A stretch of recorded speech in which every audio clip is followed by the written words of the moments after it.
Welcome to part two of creating your first ad. This is identifying your audience and detailed targeting. So we've just created a campaign, food engagement campaign, and we are now on the ad sets part. This is where you select your specific audience. So I'm going to talk you through this page from top to bottom, starting with the top here, which is ad set name. So first of all, let's make this advert for the purpose of this campaign. Let's make this advert a nice sexy picture of a steak. So we want this audience to be of people who love steak. So let's call this steak lovers.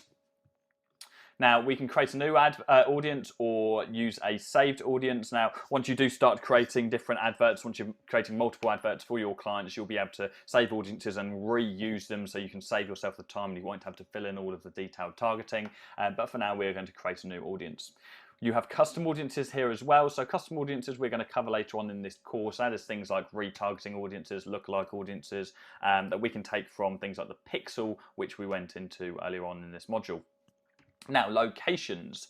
We have multiple options here. We can select people who live in a location, who have recently been in a location, people traveling through, or just everyone in a certain location. Now, in what instances would we use these different location settings?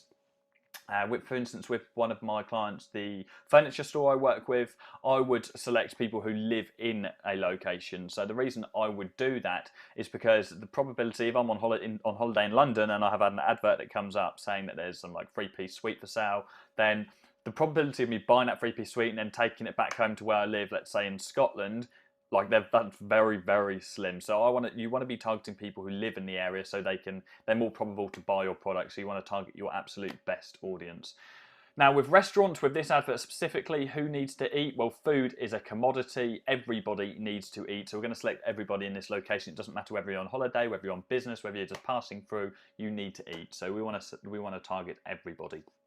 Now, at the moment we have UK selected here, so let's get rid of that and let's type in, let's just say for the purpose of this ad, we want to do Battersea in London. You can put down the specific restaurant's actual address, and same with any other local business as well. So for local businesses, we want to keep this pretty small, and I'll explain why in a minute. So let's do 2-kilometre radius around Battersea, London, and we have our potential reach given to us here on the right hand side. So taking you over to the right hand side, we have audience size, we have estimated daily results. So first of all, we have the potential reach. So this is how many people are in your certain demographic and in your audience size. So we have 410 people here. Now we want to get this down. Ideally for local business marketing, you want this to be somewhere between 50 and maybe 250,000 people. Okay, so between 50 and 250,000 people for local business marketing. With e-commerce businesses, it's a completely different kettle of fish. You probably want a couple of like maybe 2 million people, but local business marketing, 50 to 250. We have a nice graph here that says that we can see if our audience is between specific or the broad spectrum. We want the pin to be somewhere in the middle here, so in this green line. And then we have estimated daily results. So this is affected by whatever money you're spending. So this is affected by everything on this page. So whatever targeting you are using, your ad placement, which will go on to in the next lesson, and your budget, which again will go on to in the next lesson.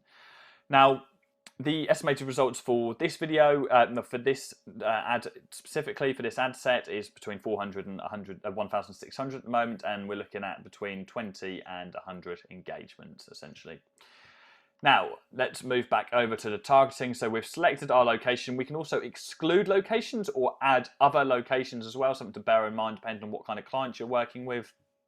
Now, London is a very large city. The reason why this is only 2 kilometres is because it's so densely packed. There are so many people in the city. If I selected, for instance, 15 kilometres, our audience is going to be much larger, 6.5 million. So that's why we want to keep it small. People generally, for companies like restaurants, they only want to travel like 20 minutes max, like to go get some food. Like the average person is lazy. Like we want to travel 20 minutes to go get dinner. We don't want to drive any further than that or walk any further than that. And with London, it's probably going to take you about 20 minutes to get in between any of these places. Probably less than that actually. Now, if you were targeting a small city such as Norwich, you can probably get away with 15, 20 kilometres because it'll only be like a 15, 20-minute drive in that space. So it's relevant. It's dependent on what area you are in. So be mindful of the time. So be mindful of how long it would take for people to get to that business. Now we have age, so everybody needs to eat, so we'll keep this between 18 and 65. Genders, all, again, languages, doesn't really matter for a restaurant. So detailed targeting. This is where we select different interests, demographics, and behaviours that we want to target. So let's hit browse here and let's go through a few of these. So demographics. You can target people, for instance, who earn a certain income, so whether they are under a certain income threshold. You can go onto interests and you can target people, let's say food and drink, who have an interest in, I don't know, barbecued food.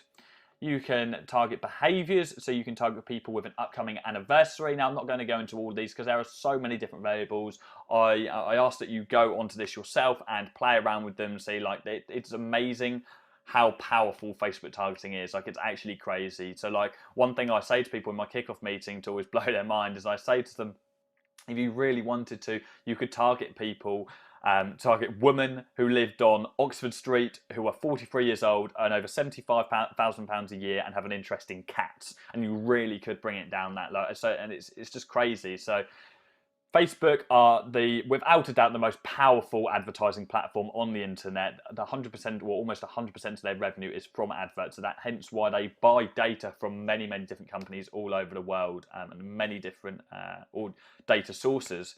Now, obviously, the biggest one is Facebook. So if you make a Facebook status expressing an interest in a certain item, so in this instance, we were hoping people express interest in steak, then Facebook are going to keep track of that and put you underneath that demographic. So this is how I would target this advert. So I'm not going to do all of it because normally I'd have to give it a little bit more thought. So let's just type in steak here.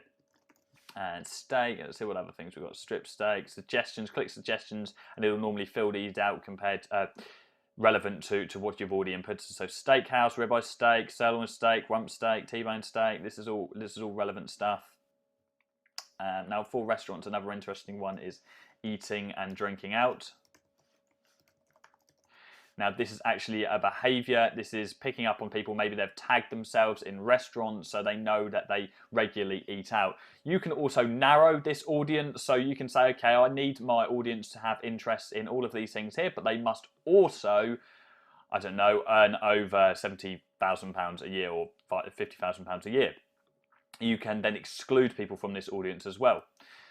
Now, you will notice that this potential reach has now gone 140,000. This is the sweet spot, so I am happy with the targeting for this advert. Now, you'll never make an audience, and don't just presume with Facebook that the first audience you make is going to work. You're going to want to test multiple audiences, and later on in this course, we're going to go on to how to split test, which is a way for you to create different multiple ad sets so you can test out different demographics. But for now, I'm happy with this targeting. We've got the right amount of people. We've got relevant interest in the right area. So what we're going to do is we're going to move on to the next lesson, which is placement, and we're going to cover budget in there as well. So let's move on to the next lesson.